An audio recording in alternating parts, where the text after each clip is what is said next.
Hello there. Oh, we're on. Welcome to the Screensavers by leaps and bounds, the nerdiest television program in history. And proud of it. I'm Martin Sargent. Patrick Norton has the day off. See, that's well the difference. Some shows are nerdy, geeky, goofy, but they don't know it.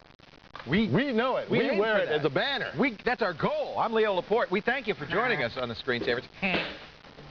Thank you, Fred. This is the place where we answer your toughest computer questions and help you stay on the leading edge of the digital revolution. We haven't figured out how to make the table stop weaving. How nerdy is this show? Coming up on today's show, we've got Steve Crosby. He's managing editor of Small Times. Is he with Crosby, Stills and Nash? Yes. He was at one point, but now he's talking fuel cells. This is very hot. What they are and how they work, how it might revolutionize the auto industry, among many other things. Big this change. Is nanotechnology. Big change. Plus, if you want to create loops, like the Sampling King's Matt Moser Moby. Audiophile's Liam Makelem shows us how, in just a few simple steps, you can create your own music. It's a great white looper. Moby, get it, Moby Dick. Thanks for laughing. I appreciate it. But first, let's toss it over snow hill. to our. That was totally, a courtesy laugh. Yeah. It was, wasn't it? Let's toss it over to Megan and Kat over. Yeah, call me Megan. Why are you wearing ski outfits there? Well, because today I'm going to get your PC ready for the 2002 Olympics in Salt Lake City. I don't know. I'm a member of the Luge team. I don't know if you knew that. But I'm a member of the Loogie team. I knew you were going to say that. So today, after we get our PC ready, then I'm going to let the people speak, finally, and tell you the most downloaded programs at versiontracker.com. When are you going to let me speak? Never. And I am going to show you one of the coolest websites on the web having to do with the music scene. So stick around for the Site of the Night post-show. Wow. Yeah. There's a little bit of unanimity in that. And a little later on, we're going to answer from a question from a guy who sent us wooden knives. Okay? But you could get those on a plane. No, you could not. Feel that. That's sharp. That's a wooden knife, but you could hurt somebody. These are loud. Oh, my. I've been poked. Let's take a look at the news. Don't poke yourself now. This is the hot stories around the world today. Let's start off with the trustee story. No mumbly peg while I'm talking. Young man, that's what you did in 7th grade, isn't it? You look like a mumbly pegger. With a compass. Yeah. That's the scars. Trustee, you've heard of them. They're the folks that when you go to a website, they validate the website's privacy policy, and they'll put a little banner on there. And we recommend, if you go to a website, if you want to trust the privacy policy, make sure it's trustee approved. It's an independent third-party auditing company. Now they want to do the same thing for email, for junk email. They have 3 criteria that you have to satisfy before they'll give you the trustee seal of approval. Now, this still means spammers can spam, but they can do it responsibly. And it's key, number 1, that the customer have the right to opt out of future communications. They can prove the accuracy of the subject line. No fake subject lines. It has to actually represent the contents of the mail. And there should be something in the mail that very clearly says how to get off the list and actually works. That seems like a good idea, I think. I mean, I wish Trustee had proven sooner that I couldn't lose 20 pounds in 10 days by attaching electrodes to my thighs, but it's too late now. But for future reference, I'll know. Have the burns cleared up? They have, but I still walk like this. Because, just a gauzy poultice before you go to bed. Gauzy poultice. Why don't girls like me?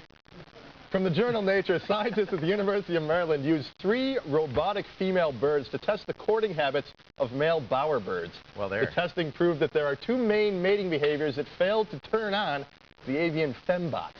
University of Maryland biologists said that the losers in the bird community were the males that came on too strong before the females were ready. You see? And I know. I've been telling you that. The males that never displayed courting behaviors at all. I'm not sure what the scientists at the University of Maryland got out of this, but I'm definitely going out to the bar tonight dressed as a robotic duck. That should work. This is an amazing story. A young woman has decided to auction herself off on the internet as a bride. Oh, my God. Move over, Darva Conger. Here comes 24-year-old Kay Hammond of England. She's auctioning her hand in marriage to the highest bidder. It's an online auction site called QXL. Here's a little look at like British eBay. Hey, she's a babe. Leading the bidding race, Ben Webb and Andrew 1901, not their real names, they've each offered $350,000 for Hammond's hand in marriage. She says she's not a gold digger or a loony lunatic. Her goal is, and I quote, this is a quote, the internet is not, she wants to prove the internet is not full of cyber geeks. There you go. There are normal people out there who choose their brides in internet auctions. How much do you think I would go for on eBay? About the same as that robotic duck, I would imagine. Oh, man. Hey, our question of the day today, how much do you think Martin's worth on eBay? No, I'm sorry. No, do you think AOL has the right to block Trillian? They're doing it. Yes or no? You know what Trillian is? It's that instant messaging client that lets you bridge Yahoo, ICQ, AOL. It's a great thing. One client that does them all. Brings them all together. But you know what their fatal sin was?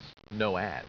No ads, exactly. No ads, and AOL doesn't like that. Vote at thescreensavers.com, and we'll talk a little more about that later in the show. But meanwhile, Ralph joins us on the Intel Tech TV Netcam network from Montezuma's Revenge, Iowa. Hello, Ralph. Hello. Pardon? I think he's all choked up. Did I get Hello, Leo and Martin. Did I get the name of your town wrong? I called it Montezuma's Revenge. It's just Montezuma. It's just Montezuma. Okay. I'm out here at Lake Ponderosa. What can we do for you, Ralph? Well, I like the hat, we finally by the way. got cable out here. Yes, sir. And I got 2 computers, and I want to hook them both up to the cable. Yeah! You want to share internet access? Right. Awesome. Well, some cable modems by default will let you do this using a hub. Yeah, Mine won't. Yours won't. So what you're going to need is a router. There's 2 ways to do this. The cheap, poor man's way to do it, which is to take one of those computers and make it a router. Put some gateway software on there. We talk about proxy from Analog X. Windows comes with internet connection sharing software. You could use that. But the more elegant way to do it would be to buy something like a Linksys router. This is what I do in my house. I live with 3 other people, all of which want that high-speed access to the internet. So up in McNubbin's room, one of my roommates, we've got the router, and then we have cords running down, and they all plug into our computers. You let McNubbin's control the router? It's Are you just a insane? position. I know. Is there any way he can see when I'm surfing, by the way? Absolutely. Plus, he can pull the plug anytime he wants. What are you, nuts? McNubbin's! So the router is going to cost you, Ralph, anywhere from $100 to $200, depending on the features. It really is the best way because it has some protection, it has some firewalling. Firewall.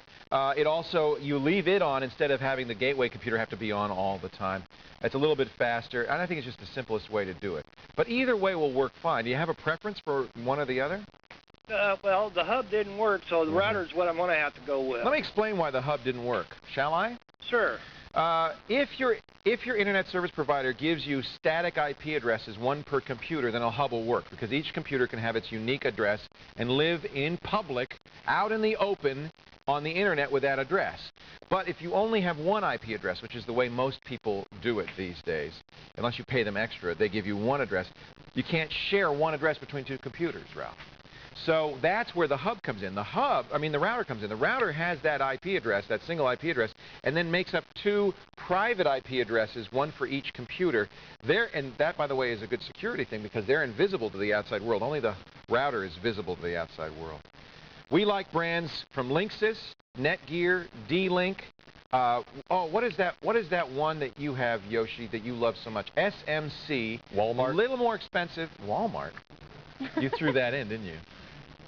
Hey, what do we know? They might do it. I don't know. SMC has a good built-in firewall, which is a little stronger than the others, but they're all good. And, Ralph, any one of those would make you very happy. So if I go with the router, do I need to use the zone alarm on each computer? Well, the jury's still out on that one. I don't. Do you? No, I don't like zone alarm because it messes with my surfing habits too much. It's a belt and suspenders kind of thing, Ralph. You look like you're wearing belt and suspenders right now, actually. So if you're the kind of guy that really wants to be extra safe, you can. It's harmless to run zone alarm. In my opinion, you get enough protection from the router. But the key on that is make sure you keep up to date on security patches for the router because it is your last line of defense. It has to be secure, and if there's a hole in the router, then you're insecure. So make sure you always check the website of the manufacturer every few weeks to make sure there's no fixes or patches or things like that. Thank you, Ralph, for the call. And if you want to ask your question on the air, what you got to do is give us a call on the telephone, 888-989-7879. Or you can send us a fax, 415-437-5860. We really get to the faxes usually at the end of the show. We always have some fun with those. You can also chat with us.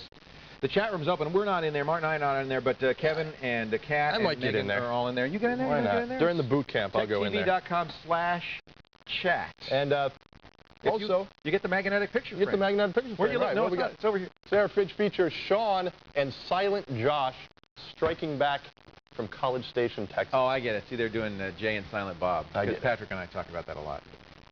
You don't. I've never heard you mention James Allen. Oh, watch the show once in a while, big boy. It's our favorite thing. Pay attention. Hey, after the break, report for Bates Computer Training for its Leo's Boot Camp when the screensavers continue. You do this with